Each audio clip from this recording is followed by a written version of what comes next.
নমস্কার বন্ধুরা, এখন আমি আছি বিশালগড় ব্রাদার্স ফাউন্ডেশনে।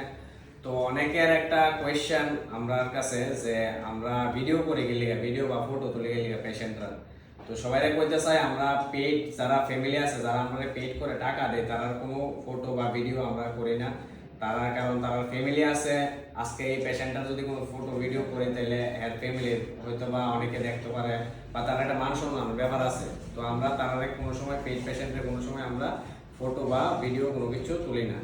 আর যারা আমরা রাস্তার থেকে নিয়ে আই, রাস্তাতে ধরে নিয়ে আই, ট্রাক লইতেছে, রাস্তাঘাটে ঘুমাইতেছে বা করতেছে, শুধু তারারই আমরা ফটো বা ভিডিও তুলি। কারণ তারারে তোলার কারণ হয়েছে তারা ফ্যামিলিরে জানাই দেওয়া, ফটো ভিডিওর মাধ্যমে তারা আশেপাশের মানুষজনের, পাড়ার আশেপাশের মানুষজনের দেহে, তখন তারা জানে যে আমার কাছে আছে।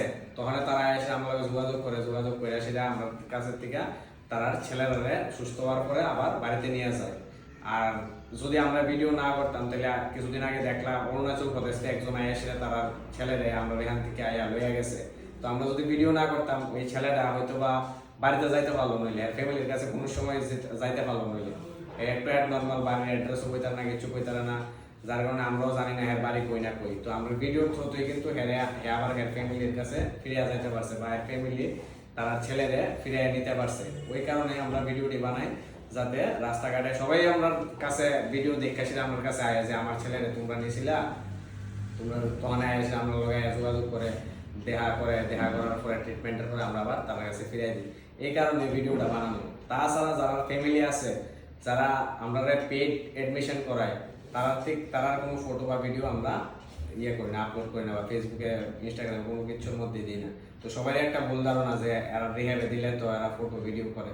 তো এটা একটা ভুল ধারণা। আমরা পেইড পেশেন্টের কোনো সময় যারা ফ্যামিলি আছে তারা কোনো সময় ভিডিও বা ফটো তুলি না। তো এটা জানার লেগেই আজকে ভিডিওটা বানানো। আর আমরা রিহ্যাব সেন্টারে দিতে গেলে এদিকে ব্রাদার্স ফাউন্ডেশনে দিতে গেলে নাম্বার দেওয়া আছে, উপরে নাম্বারে যোগাযোগ করতে পারো। আশিক আছে, আশিকের দিকে থাকবো, আমিও থাকি। তো যোগাযোগ করে সেটা আমরা ব্রাদার্স ফাউন্ডেশনে তোমরা অ্যাডমিশন করাতে পারো। ড্রাগস এডিক্ট বা অ্যালকোহল এডিক্ট বা যে কোনো ধরনের এডিক্ট পেশেন্টরে আইনে সে দিতে পারো। এখন শুধু ড্রাগস বা অ্যালকোহল তারা না, যারা যেমন গেমের এডিক্টও আছে বা অনেকে টাকা দিয়ে সে মোবাইলের মতো অনেক গেম টেম খেলে বা বাড়ি করে মা বাবার উপরে অনেক অত্যাচার করে। ছোটো ছোটো ছেলেরা পড়াশোনা করে না, এরা ডিসিপ্লিন নাই কোনো, তারা মা বাবার মারধর করে, তারা সামলানোর মতো কারোর কোনো পাইতেছে না, মা বাবা কোনো রাস্তা পাইতেছে না যে কোন জায়গায় দিলে তারা ঠিক থাকবো, বা ঘোরাঘুরি করে চলাফেরার অনেক করতেছে, কোনো কন্ট্রোলে নাই, তারা ফ্যামিলির কোনো কন্ট্রোলে নাই, কারোর কথা শুনে না। ওইসব যারা এরকম করে তারা আমরা আইনে সেটা ট্রিটমেন্ট করে, তারা ট্রিটমেন্টও হয়।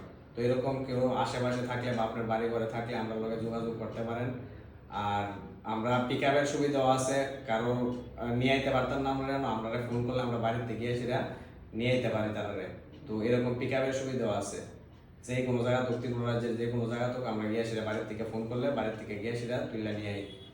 তো যারা এরকম ফ্যামিলিতে এরকম আছে, বাড়ি ঘরে নেশা করে সেটা অত্যাচার করতেছে বা করতেছে, তারা আমরা লোকে যোগাযোগ করলে আমরা এদিকে ট্রিটমেন্ট করে আবার সুস্থ করে বাড়িতে নিতে পারেন।